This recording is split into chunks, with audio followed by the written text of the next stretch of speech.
దేవునికి ఎంతోమంది కృతజ్ఞతగా ఉన్నానండి. నేను నా జీవితాన్ని చూస్తే నేను దేవుల్లో ఉండి దేవుణ్ణి నమ్ముకొని తర్వాత దేవుల్లో ఉండి బలపడి మళ్ళా వెనకకి వెళ్ళి మళ్ళా దేవుడే అని తీసుకొచ్చాను. ఏ విధంగా తీసుకొచ్చానంటే నేను చాలా సంవత్సరాల క్రితం మా అమ్మది మా అక్కనే గుర్తు తర్వాత మా కుటుంబం అంతా మా తాతయ్య వాళ్ళు చాలా పూజ గట్ట చేసేవారు. మా అమ్మమ్మ ద్వారా నేను మా కుటుంబం అంతా యేసుప్రభు నమ్ముకోవడం జరిగింది. యేసుప్రభు నమ్ముకున్న తర్వాత నాకు ఆ యేసుప్రభులోనే విజయ్ కుమార్ అని కూడా పేరు పెట్టి ఉన్నారు. ఆ తర్వాత అలాగ మేము చిన్నప్పటి నుంచి సండే స్కూల్కి వెళ్ళడం, సండే స్కూల్ నుంచి అలాగా ఎదగడం జరుగుతుంది. కానీ ఒకనొక దినం నాడు మా అమ్మగారికి అపవిత్రాత్మ లేదా దురాత్మ పెట్టి చాలా ఇబ్బందితో తలనొప్పితో ఉండేవారు. తలనొప్పితో ఉంటున్నప్పుడు ఆ సమయంలోనే దేవుడు మమ్మల్ని మరి ప్రార్థన ఉన్నప్పుడు మా అమ్మగారికి అపవిత్రాత్మ కూడా సంఘంలోనే పోయింది. అలాగ ఉంటుండగా నేను కూడా ఎదుగుతున్నాను. నా కుటుంబంలో నేను కొద్దిగా చదువుకుంటున్నాను. అంతేకాదు నాకు సిస్టమ్ వర్క్ కూడా కొద్దిగా వచ్చు. కంప్యూటర్ పరంగా నేను బాగానే ఉన్నవాడిని. అయితే నా జీవితం ఏ విధంగా అయిపోయిందంటే ఒక వ్యక్తి ఎలా ఉండకూడదు, క్రైస్తత్వంలో ఉండి మళ్ళా వెనక్కి ఎలాగ వెళ్ళకూడదు అనేది ఉదాహరణ తీసుకుంటే అది నేనే. ఎందుకంటే దేవుని నమ్ముకొని ఆయనను ఎదిగి మళ్ళీ వెనక్కి వెళ్ళి రావడం అనేది అసహజం అండి, సహజం కాదు. దురలవాట్లకి అనేకమైన అలవాట్లు కూడా నేను అలవాటు పడిపోయి ఫ్రెండ్స్తో ఎక్కువ తిరిగి ఫ్రెండ్స్తోనే ఉంటూ ఆ దురాత్మలు ఇంటికి వస్తూ అంతేకాకుండా నా జీవితం అంతా బయటే గడిపేవాడిని. ప్రతిరోజు వర్క్ చేసేవాడిని, నా పని నేను చేసుకునేవాడిని. ఎంత కష్టమైనా ఎంత ఎలాగున్నా వర్క్ గట్ట మానేవాడిని కాదు, కానీ అంత చేసుకుంటూ ఉండేవాడిని. అయితే ఒకనొక దినం నాడు నేను బైక్ మీద వెళ్తున్నాను. మా అనపత్తి ఫ్లైఓవర్ పైన నేను చాలా స్పీడ్గా వెళ్తున్నాను బండి మీద. అనుకోకుండా ఒక జీబు నాకు తెలియదు చాలా స్పీడ్గా వచ్చి నేను చాలా స్పీడ్గా వెళ్తుంటే ఆ బండి ఫ్లైఓవర్ పైన యాక్సిడెంట్ అయిందండి. యాక్సిడెంట్ అయిన నాకు ఏం జరిగిందో నాకు తెలియదు. చనిపోయాను అనుకున్నాను అందరూ. ఇలా పడిపోయాను. ఇలా పడిపోతే ఇక్కడ తగిలేసింది పైన, ఇదంతా తగిలిందండి. పళ్ళు కూడా అప్పుడే ఎదిగింది. అందరూ చనిపోయాను అనుకున్నారు. ఇంకా ఈ అబ్బాయి అయిపోయాడు చనిపోయాలనుకుంటే ఎందుకు ఏంటంటే నా వెనకాల ఒక మా ఫ్రెండ్ వాళ్ళ తమ్ముడు నేను డ్యూటీ చేసుకొస్తున్నాను. అసలు ఆ టైంలో నా దగ్గర ఉన్న సెల్ పడిపోయిందండి. నా దగ్గర ఉన్న సెల్ పడిపోయింది. నా వెనకాల వచ్చి నా అబ్బాయికి దగ్గర సెల్ లేదు. ఆ సెల్ పడిపోయింది, సెల్ లేదు. తర్వాత నా సెల్ మోగుతుంది. అలా పడిపోయిన సెల్ మోగుతుంటే నా వెనకాల వచ్చిన మా ఫ్రెండ్ వాళ్ళ తమ్ముడు ఆ సెల్ తీసుకున్నాడు. అప్పుడే ఫోన్ ఇంక అవుతుంది. సెల్ తీసుకుని వెంటనే నాకు ఫోన్ చేసిన ఫ్రెండ్ ఎవరంటే నేను అక్కడికి వెళ్ళాలి, కానీ నేను పడిపోయాను అబ్బాయికి తెలియదు. వెంటనే నా తమ్ముడు ఫోన్ తీసుకొని అన్నయ్య ఇలాగా విజయాన్ని పడిపోయాడని చెప్పి అనగానే వెంటనే ఒక హాస్పిటల్ తీసుకెళ్ళారు. ఒక ప్రైవేట్ హాస్పిటల్ తీసుకెళ్తే ఇక అవ్వదు, ఇక్కడ పంపేశారు అక్కడి నుంచి. మొత్తం ఇదంతా బ్లడ్ మొత్తం రక్తం ఇదంతా రక్తమే. నాతో వెనకాల ఉన్న అబ్బాయికి కూడా మొత్తం రక్తమే. బ్లడ్ అంతా మొత్తంలో పోయిందండి. అంతేకాకుండా ఈ చెయ్యి నుంచి కూడా ఇంత రక్తం చిన్న కాలుతూనే ఉంది. అలాగ ఉన్నప్పుడు గవర్నమెంట్ హాస్పిటల్ తీసుకెళ్ళేది. వెంటనే గవర్నమెంట్ హాస్పిటల్ తీసుకెళ్తే చాలా వరకు అవ్వదు అనుకున్నారు. చాలా వరకు అవ్వదు అనుకుంటే అప్పుడు గవర్నమెంట్ హాస్పిటల్లో ఉన్న వ్యక్తి ఎవరంటే నా ఫ్రెండే. దేవుడు తన బిడ్డను మర్చిపోడు అనడానికి ఒక ఉదాహరణ అండి. తన బిడ్డను కాకేసి తన కొడుకు ఏర్పరచుకొని తన పరిచర్య చేయాలి, తనకు సాక్ష్యంగా వాడుకోవాలి అంటే అది నేనే ఉదాహరణ. ఎందుకంటే ఆ రోజు గవర్నమెంట్ హాస్పిటల్కి వెళ్ళినప్పుడు అతను కుట్లు వేసి మరలా నన్ను ఈ విధంగా దేవుడు ఉంచాడండి.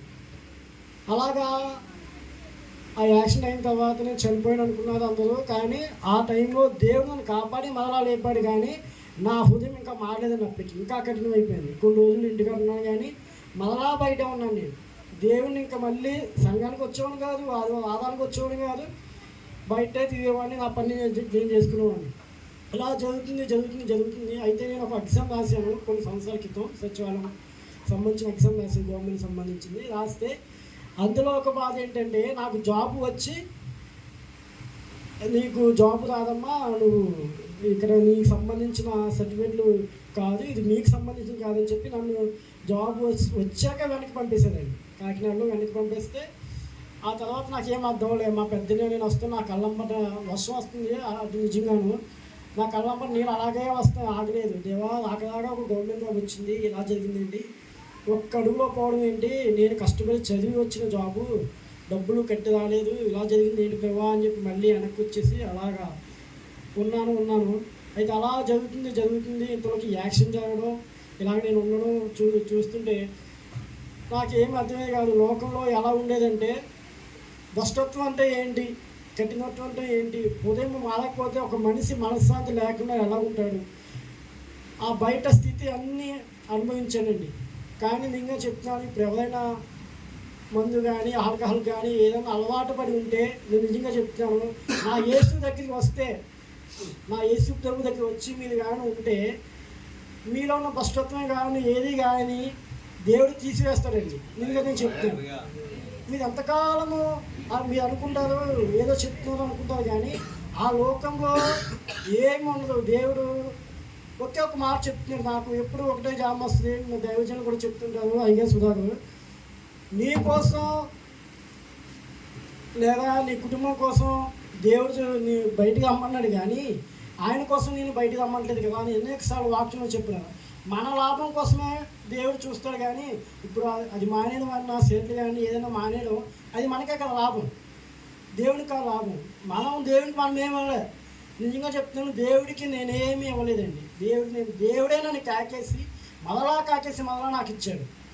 అలాగే జరుగుతుండగా కొన్ని రోజులు ఒక 2 సంవత్సరాల క్రితం కూర్చున్నాను, ఉదయం లేచి కూర్చున్నాను బెడ్ మీద, మెయిల్ చూసుకున్నాను. నా మెయిల్ సెల్లో నువ్వు సెలెక్ట్ అయ్యావో గవర్నమెంట్ జాబ్ అని మళ్ళీ వచ్చింది. మళ్ళీ గవర్నమెంట్ జాబ్కి వెళ్తే మళ్ళీ వెళ్ళాను. నాతో పాటు కొంతమంది చాలామందికి వచ్చినాయి. అప్పుడు వెళ్తే మళ్ళీ ఇప్పుడు అప్పుడే కాదు, ఒక 6 నెలలు పడుద్ది అన్నాడు. ఎంక్వైరీ అవుతుంది, ఇవన్నీ అవుతాయి అంటే అలాగే అన్నా. ఇంతలో వచ్చి ఇంటికాడ చిన్న శ్రమలు గట్ట వస్తూ ఉన్నాయి. అలా జరుగుతుంది. ఇంకా నా హృదయం అంతా కఠినమైపోయింది. నాకేమీ దేవా, నేను ఇక్కడ అనుపత్తిలో, నాది అనుపత్తి గ్రామం, అయ్యగాది అనుపత్తి గ్రామం కదా, నాది స్వగ్రామం అనుపత్తిలో పుట్టాను. అనుపత్తి నుంచి నేను వెళ్ళిపోతాను ప్రభువా, ఇక నేను ఉన్న అనుపత్తి నుంచి నాకు అవ్వదు, ఇక్కడ నేను ఉండలేను, నా హృదయం అంతా పాడైపోయింది, నేను ఇక్కడ ఉన్నా నాకు విలువ లేదు. ఒక చిన్న బ్యాంకులో జాబ్ వచ్చింది, వెళ్ళబోతున్నాను. ఒక దగ్గర రూమ్ తీసుకున్నాను, అయిపోతుంది. ఇంతకీ విచిత్రం ఏంటంటే నా original certificate 10th degree MBA ఇవన్నీ ఒరిజినల్ సర్టిఫికేట్లు అన్నీ ఇచ్చేసి విజయవాడలో ఇచ్చేసి నేను ఆ జాబ్లో జాయిన్ అవ్వాలి. అది ఒక వారం రోజుల్లో జరగాలి. అదంతా ఒక్కసారి ఆ సర్టిఫికేట్లు కానీ నేను ఇచ్చానంటే వాడు త్వరగా ఇవ్వడండి, ఆ బ్యాంక్ సంబంధించిన ఇవ్వడు.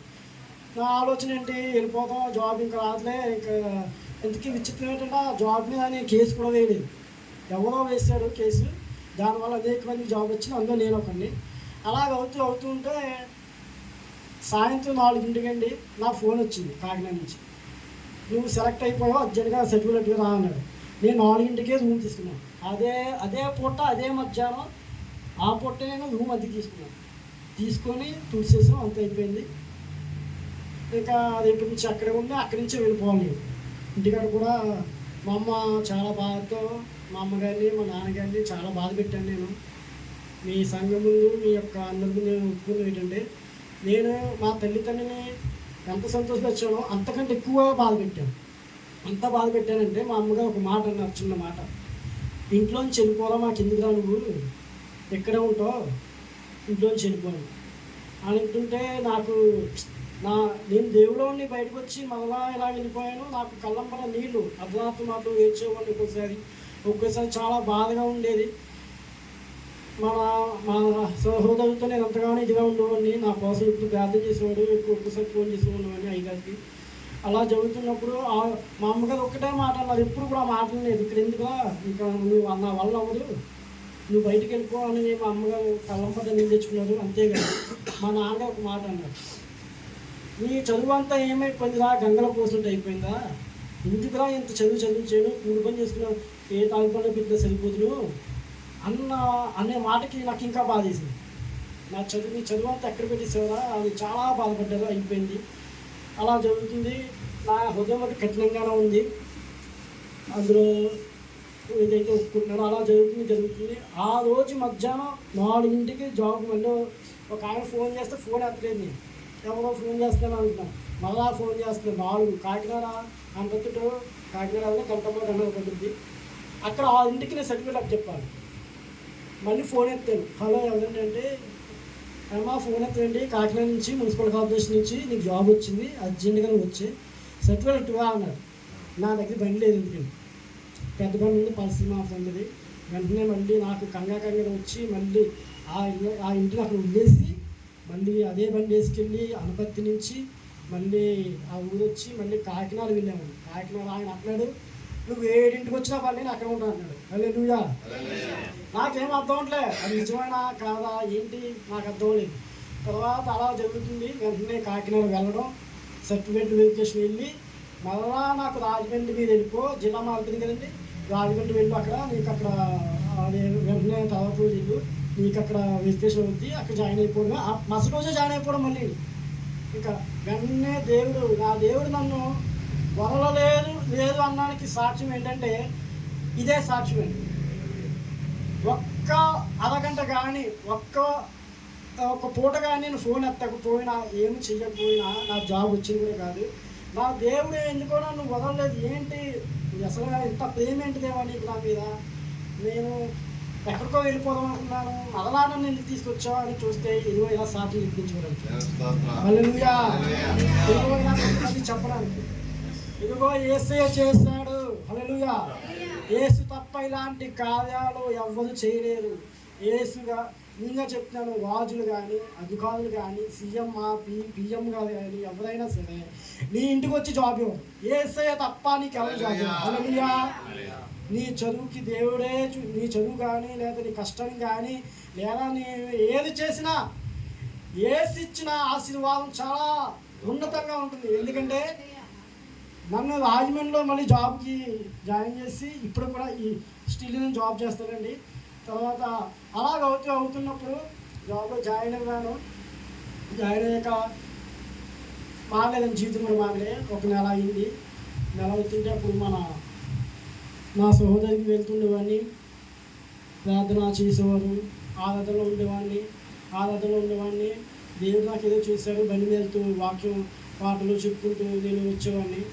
ఎప్పుడైతే సంఘానికి వెళ్ళి సహవాసంలో ఎప్పుడైతే నేను ఉన్నానో ఆ సహవాసంలో మొత్తం మార్చేసింది. హల్లెలూయా.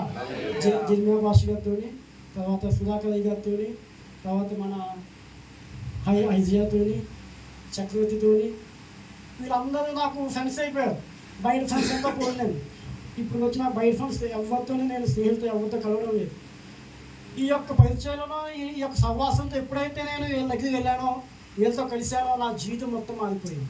హల్లెలూయా. నేను అనుకుంటున్నాను, దేవా వీళ్ళు కానీ నాకు కలవకపోతే మళ్ళా నేను బయట ఉందినేమో, ఇటువంటి సహవాసం నాకు పోనవద్దు దేవా. దేవుడికి ఒకటే చెప్తున్నాను, ఈ సహవాసంలో నుంచి నన్ను బయటికి వెళ్ళవద్దు, నేను ఇందులోనే ఉంచు అన్నాను. తర్వాత ఇప్పుడు నేను ప్రెసిడెంట్ రాజమండ్రిలో జాబ్ చేస్తున్నానండి.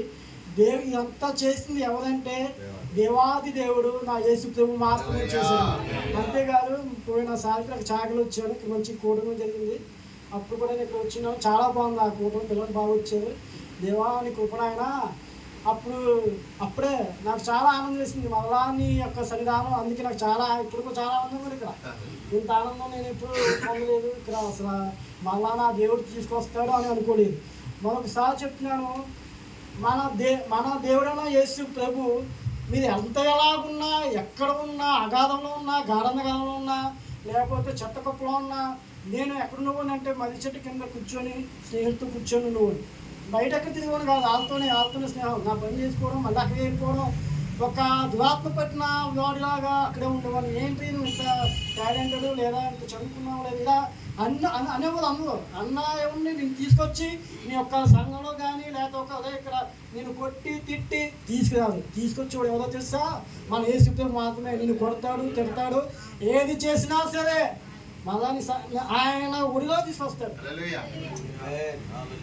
అంతేకాదండి, మొన్న నన్ను ఒడిస్సా తీసుకెళ్ళాడు, ఉన్నారు సాక్షి వీళ్ళతోనే.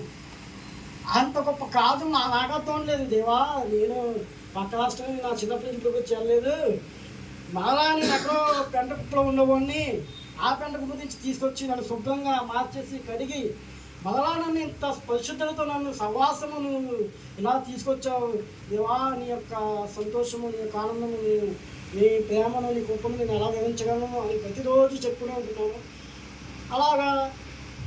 అలా జరుగుతుందని తర్వాత ఇప్పుడు కూడా ఇలా తీసుకోవడం కూడా ఆయన కృప. అంతేకాదు నేను చేస్తున్న జాబ్లో కూడా మీరు ప్రార్థనలో ఉంచండి. తర్వాత ఇంకో మాట ఏంటి, మనం ఒక మాట చెప్తాను. ఇందాక మనం గాఢంధకాలంలో ఉన్నా, పెంట కుప్పలో ఉన్నా, లేదా ఇంకెక్కడ ఉన్నా ఒకే ఒక మాట, యేసయ్యా నువ్వు నన్ను విలువకు, నన్ను మర్చిపోకొని ప్రార్థన చేయండి. ఎలాంటి పరిస్థితిలో ఉన్నా, ఎంత వ్యాధిలో ఉన్నా, ఎంత కష్టంలో ఉన్నా, లేదా ఏదైనా సరే ఆయనకు అసాధ్యమైనదంటూ ఏమీ లేదు. అంతా ఆయన సాధ్యమే. హల్లెలూయా. ఒక్కసారి జ్ఞాపకం చేసుకొని ఆయన ప్రార్థన చెప్తే, లేదా ఆయనకు చెప్పని సరిపోద్ది. చెప్తే ఆయన వెంటనే మమ్మల్ని తీసుకొస్తారు. అంతేకాదు తర్వాత ఇప్పుడు మా అమ్మగారు ఎంతో ఆనందపడతారండి. సుధాకర్ గారితో ఇలా వెళ్తున్నానమ్మా, సుధాకర్ వెళ్ళు, వెనక్కి తీరు లేదు, ఇంటికాడే కాదు, ఎక్కడే కాదు, నాకు మళ్ళీ నా మర్యాద, నా యొక్క స్థితి, నాదన్నీ మళ్ళీ నాకు వెనక వచ్చింది. దేవుడు నాతో మాట్లాడాడు, నిన్ను ఆశీర్దిస్తానన్నాడు, నేను యాచనని కాకేస్తాడు. అంతేకాదు నీకు దేన్నంతలు ఇస్తానన్నాడు, కోల్పోయిన వాటిని ఇస్తానన్నాడు. ఇవన్నీ లోకంలో ఎవరు చెప్పదండి. ఇంకా చెప్తున్నాను, లోకంలో ఎవ్వరు చెప్పరు. నువ్వు ఆడుతూ తాగుతావా, ఒక ఆడు అంతే, ఇంకేముండదు. అక్కడితో క్లోజ్. తర్వాత నీ వెనకాల ఉండడు, నీ పక్కన ఉండడు, నీ ఇక్కడ ఉండడు, కనీసం నీ చేతికి పెన్ను ఉండడు, లేకపోతే బాబు నా పేరు రాదని కూడా ఉండదు. ఎందుకంటున్నావు? వాళ్ళకి ఏమి ఇష్టం ఉండదు. నీకు మీ చదువు కానీ ఏమి కానీ వాళ్ళకి ఏమి ఇష్టం ఉండదు. ఇంకా దానికి ఒకటే ఆలోచన, నేను నాశనం చేసడం లేదు. ఇదే మళ్ళీ అంత పరిస్థితిలో లోకంలో అంత వ్యర్థము. ఒక్కసారి నా దేవుడైతే మళ్ళా కాకేసి ఎంత బలంగా నన్ను చేశారో. ఈ స్థితి చూస్తే నాకు ఎంతగానో ఆనందంగా ఉంది. లోకము మనకి ఏమి ఇవ్వదు, లోకము మనల్ని ఏమి పట్టించుకోదు. అస్సలు మనకి ఇవ్వకుండా పక్కన పెట్టండి, మనలో ఉన్న బలము, మనలో ఉన్న శక్తి, శరీరం అంతా క్షీణించిపోద్ది. ఏం చేయలేని స్థితిలోకి అయిపోతాం. ఆత్మహత్య చేసుకుందాం అన్న స్థితికి తీసుకెళ్ళిపోద్ది. తన యొక్క స్థితి ఎలా ఉంటుందంటే మనం ఏదో చేసుకున్నాము అన్న స్థితిలోకి దేవుడు తీసుకెళ్ళిపోతాం. అటువంటి స్థితి లోకం మాట్లాడుతుంది. అదే దేవుడి దగ్గర మనం వస్తే దేవుడు ఏం మాట్లాడుతున్నాడంటే, నువ్వు ఎలాగున్నా పర్లే, నీ దగ్గర రూపాయి లేకపోయినా పర్లే, నీ దగ్గర 10 రూపాయలు లేకపోయినా పర్లే, కనీసం నీకు రోజుకి ఒక పూట అన్నం లేకపోయినా పర్లేదు, నా దగ్గర ఉండు, నేను నీకు మర్యాద ఇస్తాను అంటున్నాడు. హల్లెలూయా. అంత మర్యాద ఇచ్చి నన్ను మళ్ళా తీసుకొచ్చి నన్ను ఇలా నిలబెట్టే దేవుడికి ఎంతో రుణపడి ఉంటానండి. అంతేకాదు మళ్ళీ ఇక్కడ మేము తీసుకొచ్చి ఇంత గొప్ప సాక్ష్యం మళ్ళా మీకు చెప్పడానికి నాకు దేవుడు ఎంతగానో అర్హత ఇచ్చినందుకు ఆ దేవాలయ దేవుడికి స్తోత్రం చెప్పుకోవచ్చు. ఈ యొక్క సాక్ష్యము ఇక్కడితో ముగించుకోవచ్చు. నజరేయుడైన యేసు నామములో మీకు అందరికీ కృతజ్ఞతాస్తుతులు చెల్లించుకుంటున్నాను.